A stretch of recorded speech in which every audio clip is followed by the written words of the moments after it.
Welcome to Real Estate Essentials. I'm Jay Deher. On today's program, we're going to show you how to increase your property value by doing a remodel on your kitchen, and we're going to show you the latest in outdoor LED lighting, as well as some beautiful home tours. All that and more is coming up right after this. I'm Jay Deher. I've been on top of Utah's real estate market for over 10 years. I will show you things about this market that you never knew.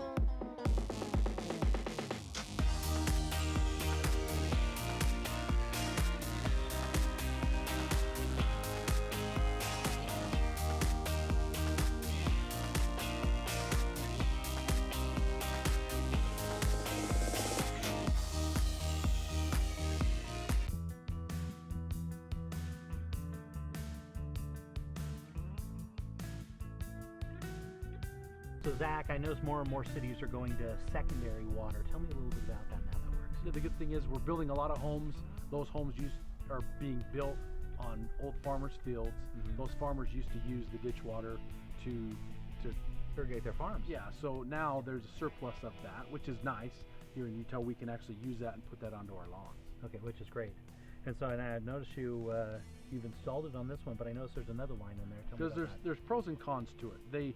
The cities will turn the water on usually around April 15th just to make sure that we're past the freeze thaw of winter, because we're in Utah. Yeah. And then they turn it off October 15th. So if you want water before that time or after that time, you're out of luck. Yeah. So what we installed in this home here is a dual connection. But you have to be really careful with this. If you do it wrong, it can be called a cross connection. And a cross connection is where both the secondary water and the culinary water are hooked into the same line, and that secondary water can push its way back into the house or into the city. You hear about it sometimes. Yeah, that and this cross can be connection. a major issue, making people health very issue for sick. the homeowners, the surrounding homes, or even anybody else in the city. Yeah, it's a serious issue. And so tell me the right way and how you do this thing right. You want to hire a licensed professional, and you have to have this physical disconnect is what it's called. This red rubber hose that you can switch from clean water or the dirty water, and I assume that way you can only have possibly one correct. connected. And the other side is off, it's capped, and the backflow preventer is turned off, so there's no way possible for them ever. So the to backfill preventer that basically keeps that secondary water from backfilling then into the culinary water, right? This only is connected to the clean water, so that never touches the secondary water. Okay. This is only on the culinary water system, and that, whether you have a dual connection or not, you're required by law, the Utah Irrigation Code, to have the backflow preventer. Yeah. And that prevents, anytime the water goes into the sprinkler system, whether it's culinary or secondary, it's considered contaminated, and it should not backtrack into the home. Okay. So that's what that flow preventer is for. On the secondary water, we have a filter that will filter out any sticks and rocks and debris that are in there, but you do get any type of liquid contaminant, a little bit of oil or gas or whatever goes into the storm drain here in Utah eventually makes it to those ditches, and then we're pumping it back onto our lawn. So some plants tend to stress a little bit in the secondary water system, especially evergreen. So let me show you around a little bit, and we can show you how cool this landscape is. Yeah, it looks good. Yeah. Zach, new construction's really popular right now, but HOAs are getting very stringent on their landscaping, and I know up in Daybreak, they're expecting you to put in about 3 times as many plants as you normally would in a regular subdivision. And you have to get it approved by their HOA committee and stuff. And so, are you dealing with stuff like that on this sort of project? Yeah, when we do a job, we'll take a look at the CC&Rs, the rules and regulations of the community. Mm-hmm. This community is not so strict like Daybreak, but here they want at least the minimum so that everyone's yard at least has something for curb appeal to keep the home values up. Yeah. So here they had a minimum of 2 trees, certain varieties in the park strip, minimum of so many 5-gallon shrubs around the front of the yard, and we're able to meet those criteria. We surpassed that quite a bit here, but it helps out so that they don't have to deal with the knowing what trees and shrubs need to be put in there. That's what we come in. Or the potential repercussions if they put the wrong tree and it grows for a couple years, and then all of a sudden they get a letter that says, hey, you gotta get rid of that tree, right? Yeah, so that takes all of that out of there, so that they're looking at these CC&Rs and what variety of trees, and it's foreign language to them, so we can look at it and make sure we put in the right trees and shrubs for them. So are they usually more stringent on like the front yard or the backyard, or how does that work? It's usually just the front yard. Usually when you surround your backyard with the fence, they're more lax with what you can do in the back.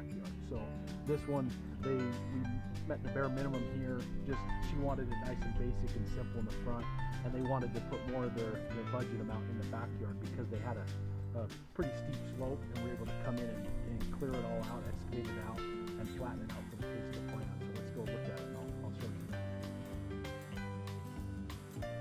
In the backyard, the homeowner wanted usable space for their kids. They have younger kids, they wanted to come back here and play.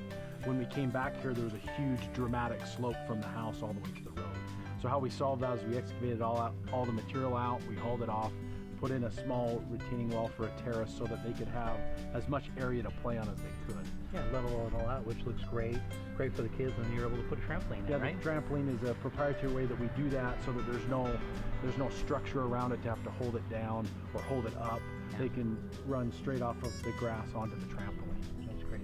And then if down the road they were wanting to get rid of that, they could just fill that in with haul in some material, fill it in, and they could have a nice level grass area. Yeah. So tell me a little bit about the pergola over here. The pergola is just kind of an in-the-box pergola. They didn't have very much space to be able to put in a large 20 by 20 structure that we normally do.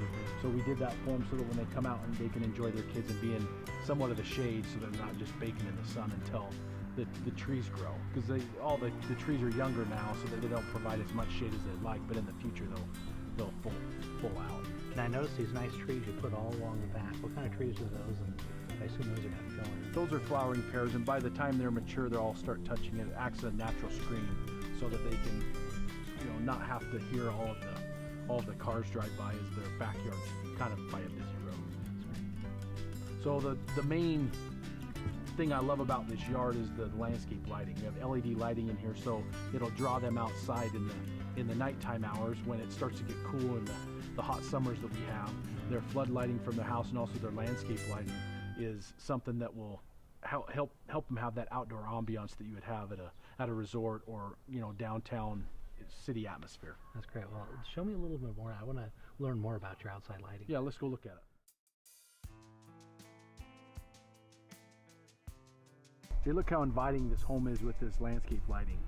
It's absolutely beautiful. I love it. One of the things I really like about it is the security factor. Because people aren't going to burglarize a home that's really well lit up. Correct. So we've got two types of lights here. We've got the pathway lights that are lighting up the flagstone pathway, and then the spotlights that are spotlighting kind of up into the trees, and then it also casts a shadow on the home. And then, like you said, it lights up the home a lot more, so people cannot burglarize this home very easily. They shy away from this, wouldn't they? Correct. Yeah. So the main functioning parts of this are obviously the fixtures themselves. We have the lighting wire that's run through the shrub beds, and then the main brains of the whole system is around back. Let me show that to you. The brains behind the whole system is the transformer. We have Ryan here from FX Luminaire to tell us a little bit about the new technology. Yeah, certainly. The landscape lighting industry has been around for years and years, but in the last 3, 4, 5 years, there's been a dramatic change out there in going from traditional halogen incandescent lamps over to LED, along with the control options that have been integrated into that as well. So we've got a lot more features and benefits that we can plug into it. But going back to LED, the big advantage there is the energy consumption. We can save 50, 60, 70% over our traditional halogen and incandescent lamps. That's great. With some of the new technology. Yeah, it's a great option for us to be able to do. And these right here, if you guys want to take a look at those, are the new light bulbs that we're using for LED. They look more like a computer chip or something. And that's essentially what they are now. We've got them dialed into where it's all electronic, and they're running like a motherboard in a computer or something along those lines. And so definitely some advancements that have helped improve the technology that's going into the landscape lighting industry. Okay, so on a house this size or this type of lighting system, what would something like this cost? Oh, something like this would probably be about $3,000, $3,500, Jay. And where would somebody get something like this? One of the best places here locally is Sprinkler Supply Company. Okay, great.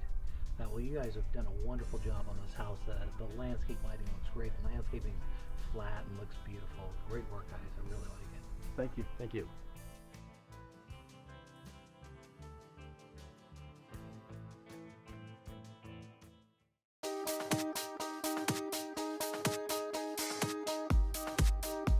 Jay Deher here, host of Real Estate Essentials. Are you thinking about selling your home? Well, I can feature it on the program and move you for free.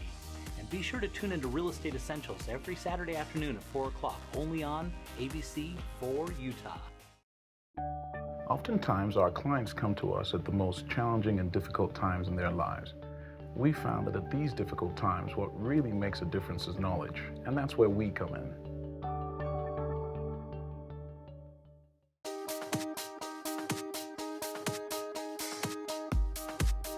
So we're headed down to Lehigh, Darren, and you always hear this in real estate when they talk about location, location, location, right? Yeah, that's it. Super important. Yeah, well, Lehigh, we've talked a little bit about this on the show, but they're actually at number 5 in the fastest growing cities in the United States. Well, that's right, because we saw that report. That was really surprising. Right? Yeah.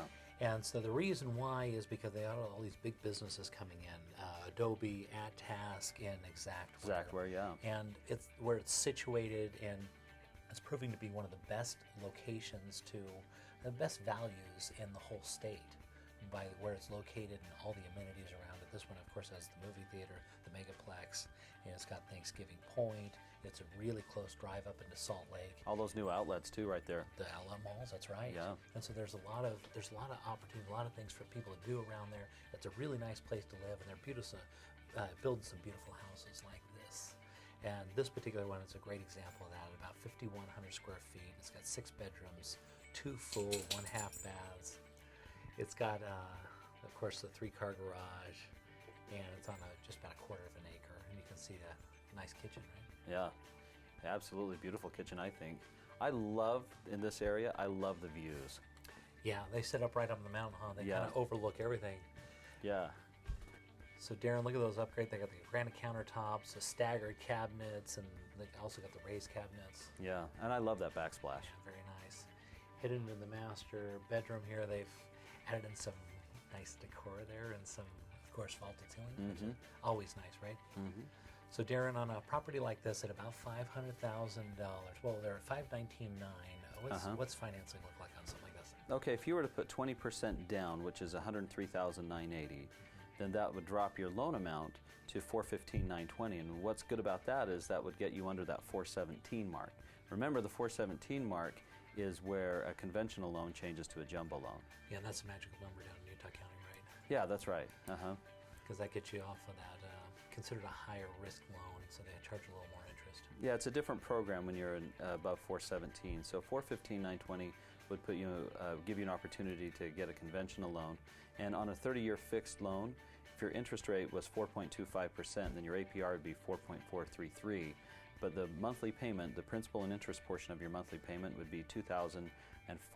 Wow, that's great. Yeah, you'd So have you get- taxes and insurance on top of that, but only just over $2,000. And HOA in this situation. So, but I mean, a 5,100 square foot house for that much money, just over $2,000. Right. That's an incredible deal. Yeah, on a 30-year fixed. That's great. That's not even like one of those crazy loans, is it? Where they No, it's do interest conventional only, financing. that's Yeah. Right. Well, that was so popular back in the day, but yeah, now this properties like this, you buy them right, you own them right, and they always work out well. Right.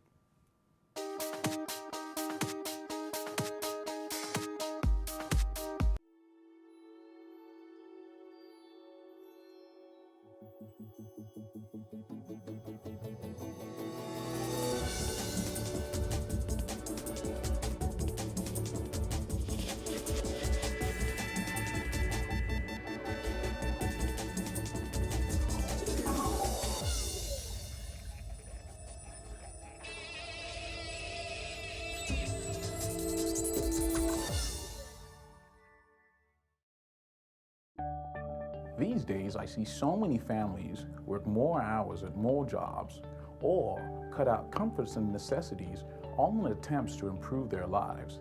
I've always quipped that a redirection of resources from high, subprime, and predatory rates can yield the same, if not better, life-changing results.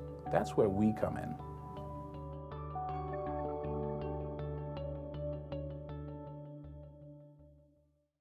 Every month when Susan gets her power bill, she gets a shock because the power bills continue to steadily rise month after month. Susan is a mom, a wife, and a smart woman. She found Solar Tech Solutions. Susan made an environmental and economical decision. She installed a solar power system that saves her thousands every year. If you can afford ever-increasing power bills, you can certainly afford your solar power system. Get your free energy consultation today and switch to SolarTech with nothing out of pocket. Hi, I'm Jay Deher. Not only am I the host of ABC's hit TV show Real Estate Essentials, but I'm also one of Utah's top realtors.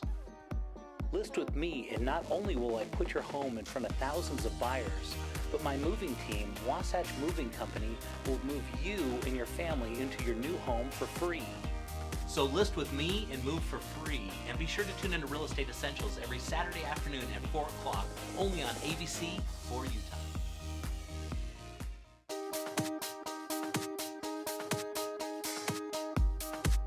Just got a call from Diane down in Bluffdale, and she's thinking about doing a kitchen remodel. We're going to go head down there and take a look at what she's got.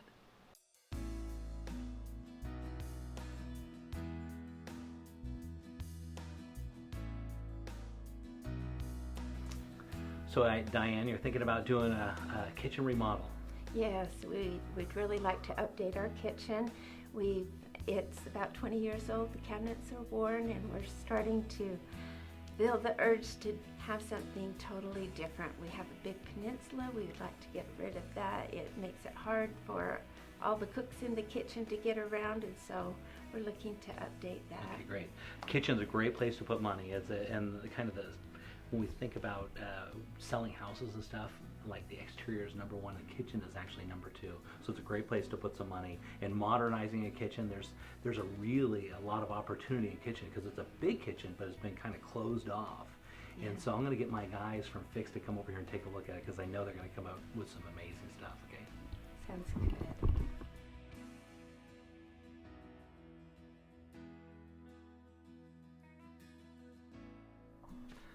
So one of my favorite parts of owning real estate is actually changing it and getting to enjoy the most out of a space. And kitchens are a great place to pay attention to because they're always coming up with new creative ideas to be able to take advantage of workspace. In this particular kitchen, you'll notice that the way that they did that bar and kind of wrapped it in, and where that sliding glass door is put in, actually just it closes the kitchen in. And if they're not using that door, that sliding glass door, what if we just push that out and made this a really big kitchen and closed that into a wall area? I'm thinking this could be a great idea. I'm excited to see how this one's going to turn out.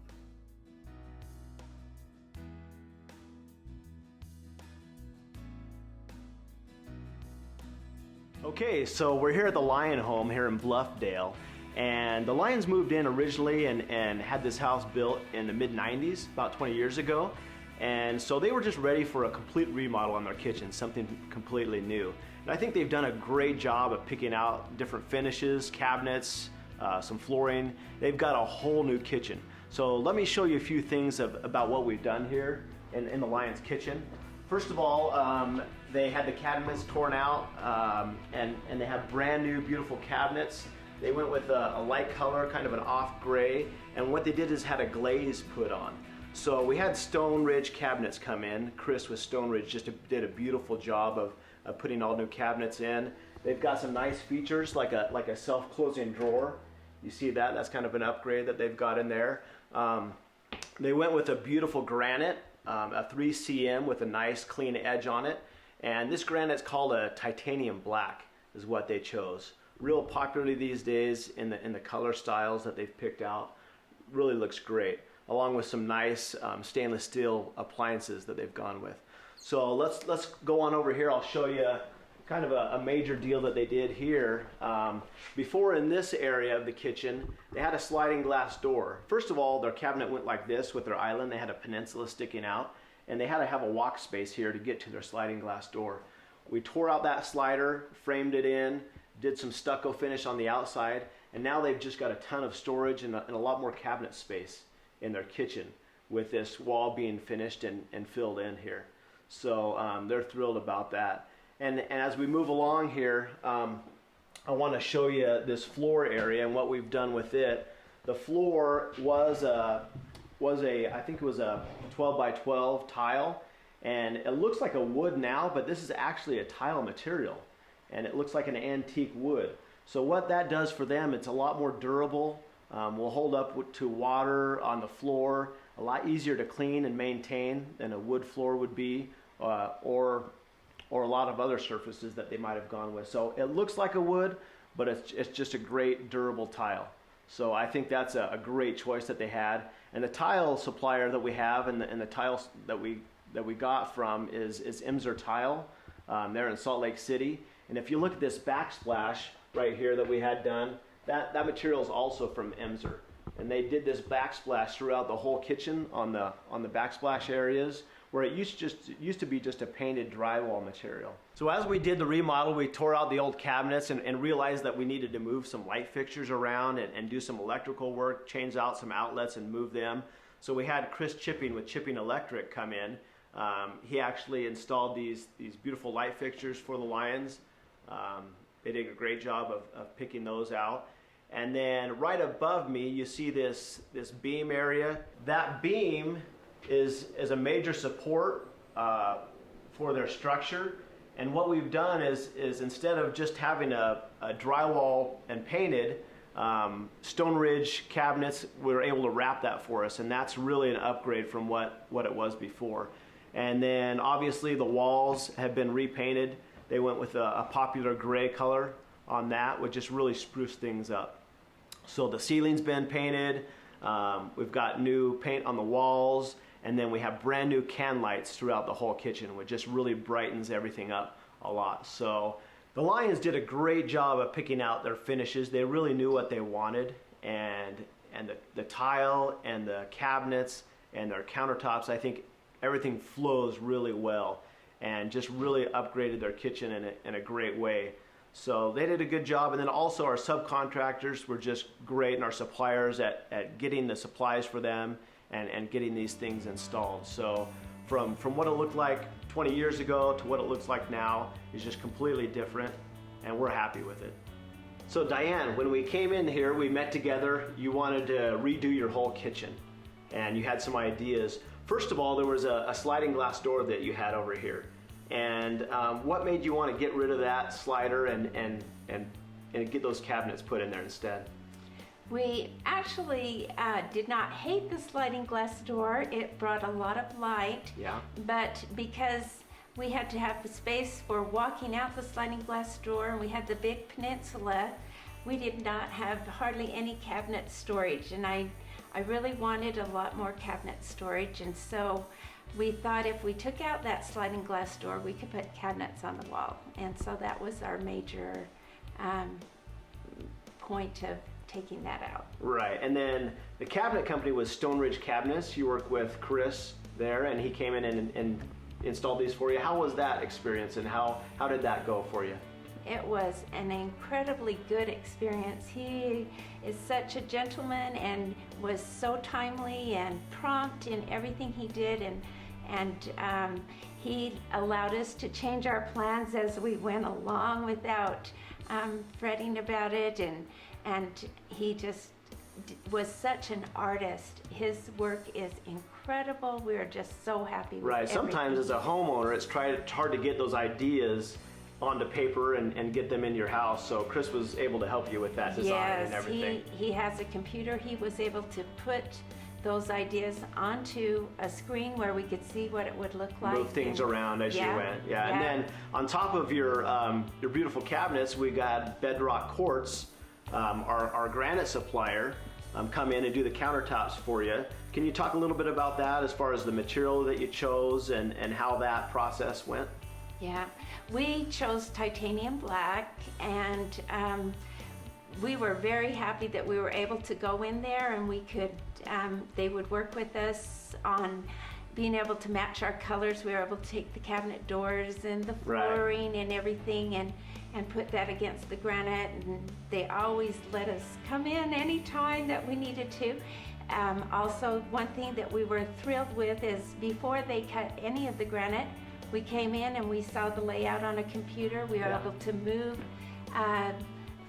the computer was able to move where they were going to cut, so we could get the exact pieces where we wanted. Right, and then Imser Tile helped us out in getting a tile. got a good backsplash too. Yes, we're thrilled with that. We love the flooring. It is so good. When you have a dog, you can't have a floor that shows where the dog comes in and out the door, so we're Right. very happy with the tiles and the backsplash. Yeah, and then you just finished off with some nice stainless steel appliances and your new kitchen faucet, so to tie that all together. Yes, yep, it all came together. We're very happy. All right.